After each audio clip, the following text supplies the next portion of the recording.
บายดีสบายดีพ่อแม่พี่น้องเบิดสุขุสุคนวัดสมองสุบอดเด้อพี่น้องเด้อมาท่าเบิ่งข้าเจ้าลิ้นวาวก็ยังบ่เห็นพี่น้องเลยโอ้ยได้เห็นแต่สับนี่แหละตัวใหญ่ข้าเจ้าลิ้นผัดบ่เห็นพี่น้องมันข้าเจ้าลิ้นตัวใหญ่ๆอีกนะมีผีเสื้อมีนกมีหยังพี่น้องได้เห็นแต่ว่าวตัวน้อยเนาะพี่น้อง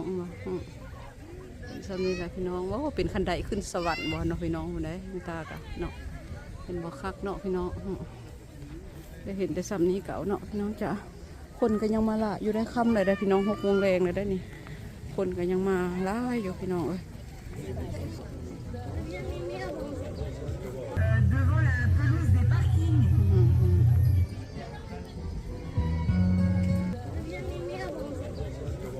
Devant la pelouse des parkings.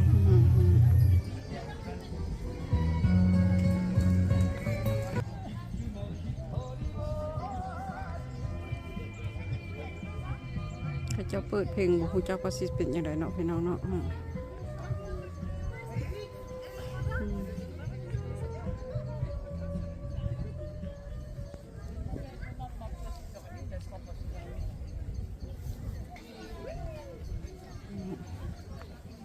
นนี้ก็คันจองเนาะเขาเจ้าเฮ็ดแบบสิก็งามเนาะพี่น้อง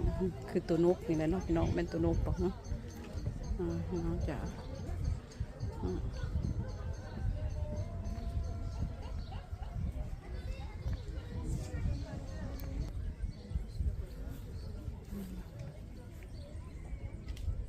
งามบอกพี่น้อง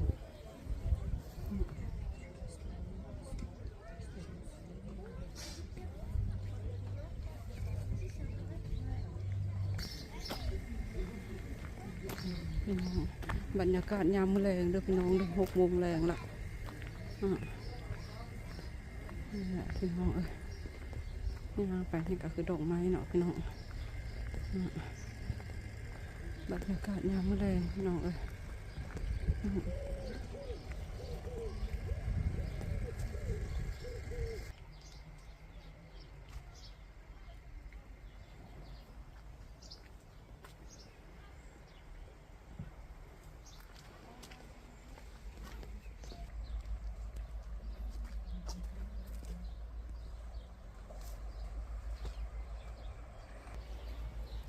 บรรยากาศยามมื้อแรงพี่น้องจ้าเจ้าขี้เหือหาป่าบอกคือลมเพลงกับจักเนาะพี่น้องอันนี้ก็เป็นกำแพงบอกพี่น้องเป็นกำแพงเป็นประตูหาปู่หาป่าข้าเจ้าที่น้องบอดลงเหือพี่น้องจ้า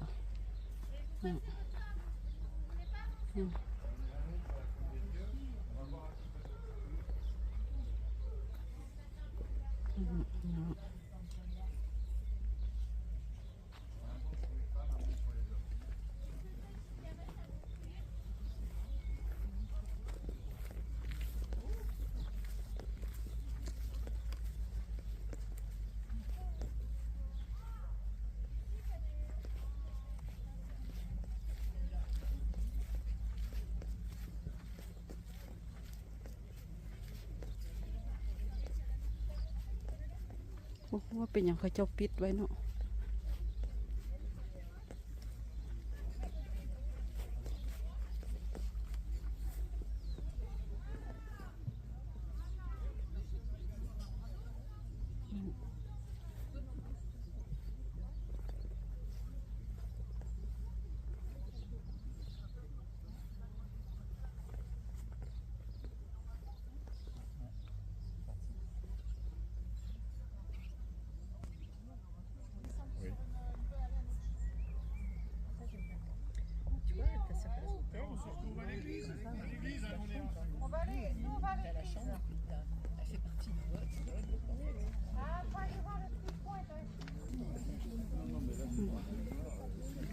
งามบอกพี่น้องโบสถ์อยู่แคมทะเลเนาะ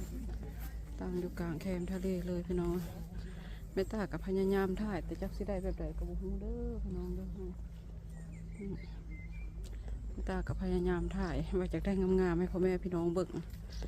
มันก็ได้แต่สับนี้เนาะพี่น้องเนาะ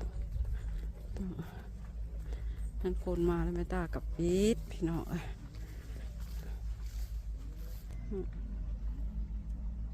พี่น้อง เดี๋ยวสุดสายตาเนาะพี่น้องเนาะทะเลเดี๋ยวก็ขี่เรือลง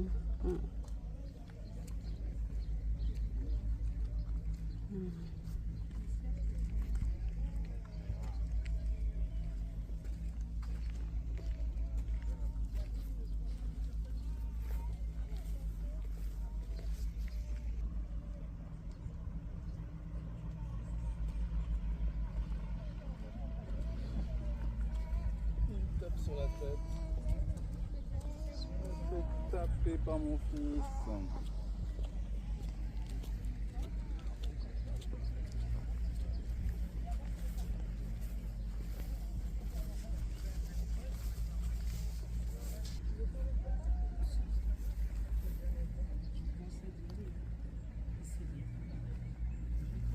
Mmh.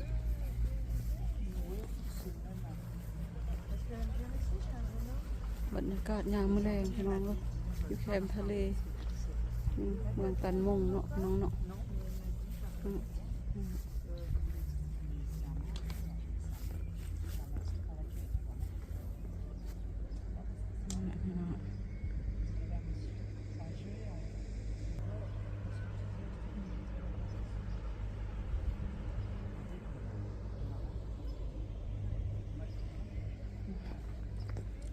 ยางต่อพี่น้อง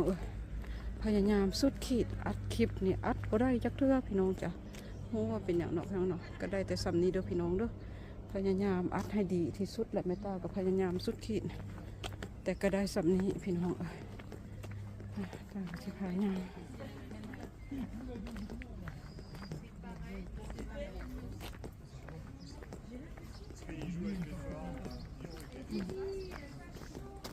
พี่น้อง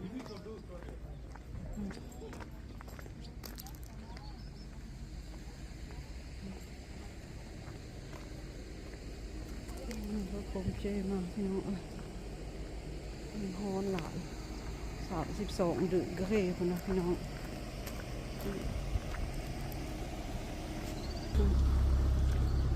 ย่างไปนอกกันมีรถปมเพรถอันนั้นนะมันฮอนหลายพี่น้องมีคนเขาเจ้าเป็นลมเขาเจ้าก็มามันฮอนโพดไม่กล้ากาแฟจนได้นั่งพักกี่นึกปุ่นหลายโพดวันนี้ไม่ตามาย่างถ่ายผู้เดียวพี่น้องจะได้คลิปดีๆงามๆแม่พี่น้องเบิ่งเนาะ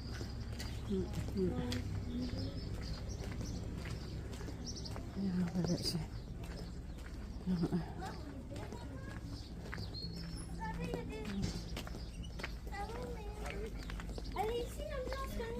นี่เป็นตรงนี้นี่ตรงนี้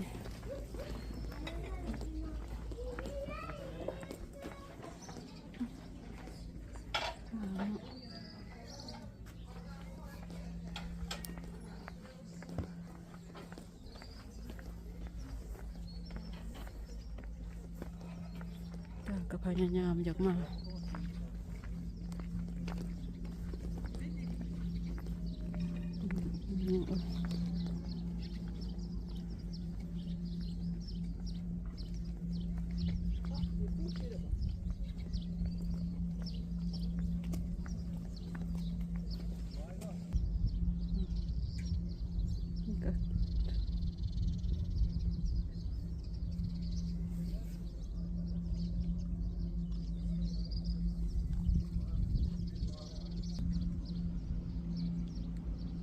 อันนี้ก็ทะเลเนาะพี่น้องเนาะ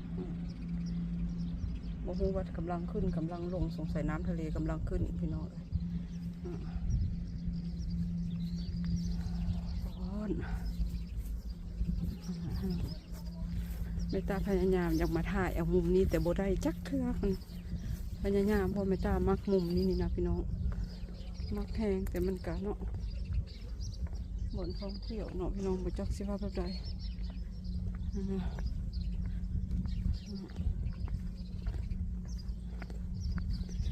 ไม่ตาอยากได้มุมนี่แหละ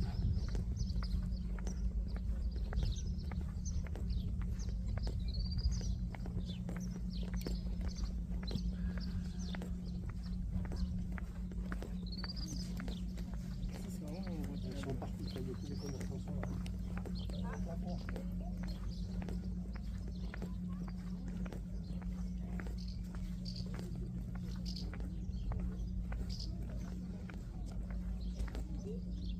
Mhm.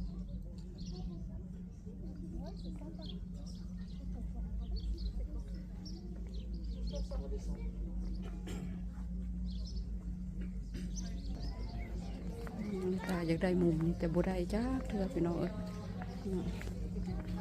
บ่อนคนย่างเนาะจากเสียแบบใดตาอยากได้ตัวนี้ละ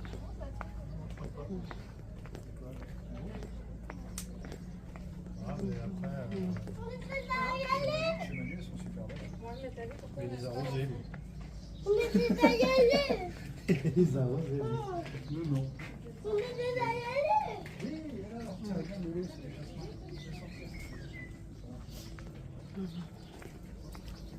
พยายามอยากได้มุมนี้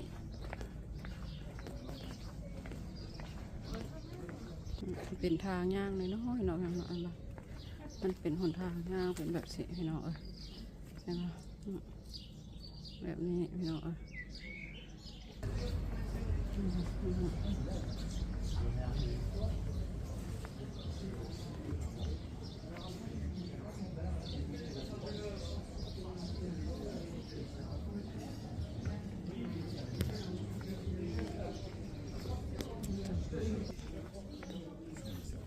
ยางโตพี่น้อง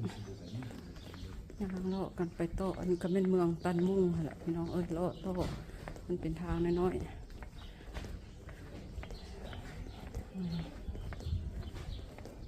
มันก็เป็นทางมาสิพี่น้องเป็นหนทางห้อมน้อยๆเนาะ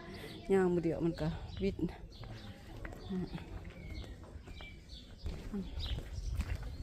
ไปกันต่อนะคะ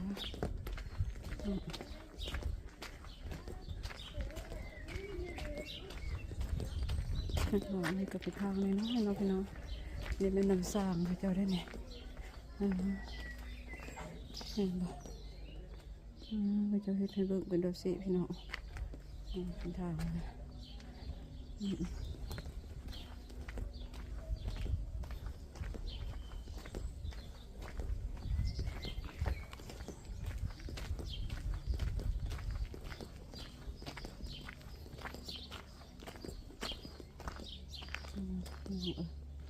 มันว่าทางนี้สิไปทางใดตาให้ลองย่างไปเพื่อฮ้อนน้องผมจอดเนาะพี่น้องเนาะ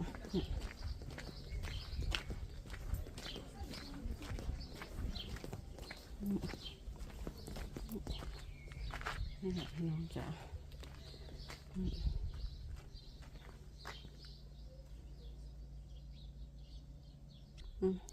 สำหรับคลิปนี้แม่ตาก็สิขอจบคลิปไปสำนี้เด้อพี่น้องเด้อเพราะว่าแฟนก็โทรมา